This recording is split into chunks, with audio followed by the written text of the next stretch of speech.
Assalamu alaikum warahmatullahi wabarakatuh. Alhamdulillahi rabbil alamin. Wa bihi nasta'inu ala umuri dunya wa din. Wa sallallahu ala sayyidina Muhammad wa alihi wa sahbihi wasallam. Amma ba'd.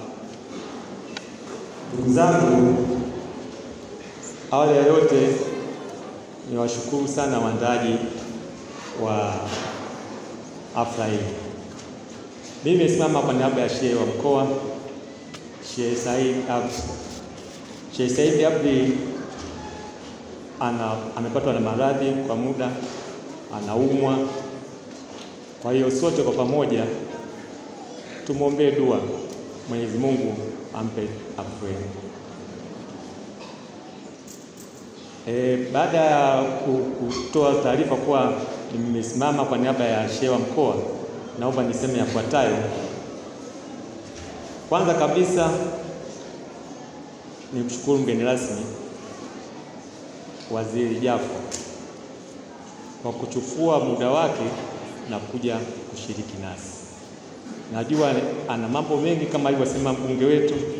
Saizi wako kwenye kamati za bunge, na kamati za bunge zote zinakuwa na mawaziri wa sekta ambazo zinahusika. Kwa hiyo amechukua fursa hii kuja kwetu. Kwa hiyo tumshukuru sana kwa kuchukua muda wake kuja kutusaidia sisi. Tunamwomba Mwenyezi Mungu amlipe kwa haya yote ambayo ameyafanya. Pili, naomba nishukuru kamati ya maandalizi ya Qur'ani Nyanda za Juu Kusini. Leo ni mwaka wa 11. Shughuli inaendelea kufanyika. Kama ni mtoto mkubwa kabisa na anaweza kutumwa dukani. Kwa hiyo tuwape shukrani nyingi sana kwao kwa kazi wanayoifanya, na tuwaombee kwa Mwenyezi Mungu waendelee kufanya hii shughuli kwa ajili ya Mungu, na Mwenyezi Mungu inshallah atawalipa kwa hivyo wanavyofanya. Pili, naomba niwashukuru washiriki. Ndugu zangu, mimi nimepata bahati, nimewahi sana hapa. Washiriki wengi walioanza mwanzo walikuwa ni wadogo, miaka 7, 8, 9, lakini tulioyaona hapa ni makubwa. Kwanza kwa washiriki wenyewe, Mwenyezi Mungu atawalipa kwa kushiriki. Pili, kwa walimu waliofanya kazi ya kuwafundisha, kwa sababu mtoto mdogo wa miaka 7, ina maana wakati mashindano yanaanza yeye alikuwa hajazaliwa, kayakuta, lakini amekuwa na sasa. Amefanya kazi kubwa. Mtoto mdogo anasoma sura bila hata kusoma kutizama, ina maana ndo kafiri Qur'ani hiyo. Anasoma mtoto mdogo miaka 7, miaka 9, miaka 11. Wewe unashangaa, unaona vipi? Lakini sisi watu wazima hapa, ukiambia sura moja hapa, sana sana wengi wanajua sura chache. Lakini kwa nini? Na tumeambiwa mwezi huo mwezi wa Qur'ani. Hivi umeshindwa tangu mwezi tarehe 1 mwezi Ramadhani mpaka 30, hata kila siku ungekuwa unasoma sura moja tu unaikali. Hebu niambie, ungekuwa umemaliza mwezi wa sura ngapi mpaka mwezi huu?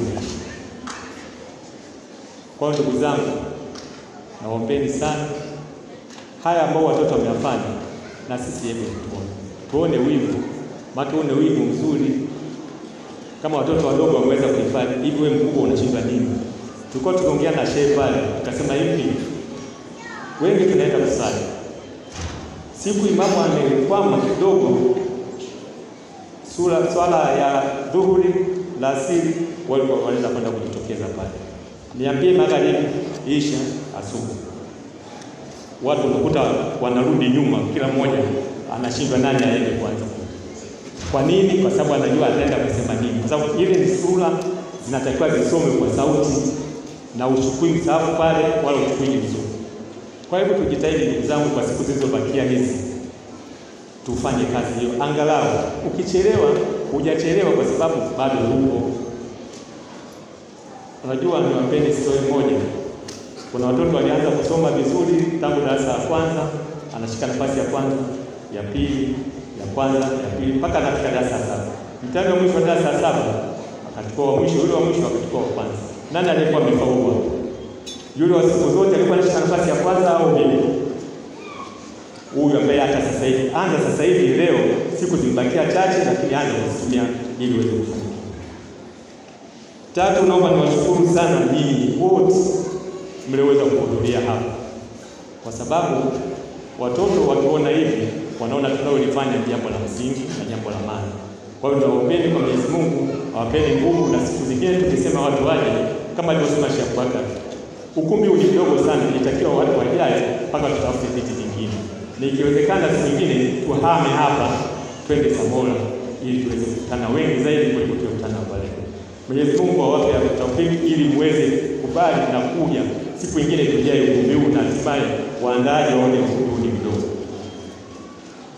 Tatu kabisa, mwisho naomba niseme kuwa wote ninyi, kila mmoja ana haja zake. Achana na wenzetu ambao tunafahamu kabisa mwaka huu ndio mwaka wao, lakini hata sisi tuna haja zetu. Basi kwa pamoja tumuombe Mwenyezi Mungu atujalie tutimize haja zetu tulizokuwa tunahitaji, na kwa baraka ya Qur'ani iliyosomwa hapa, Mwenyezi Mungu atatutia taufiki katika mambo yetu yote. Amin. Asante sana.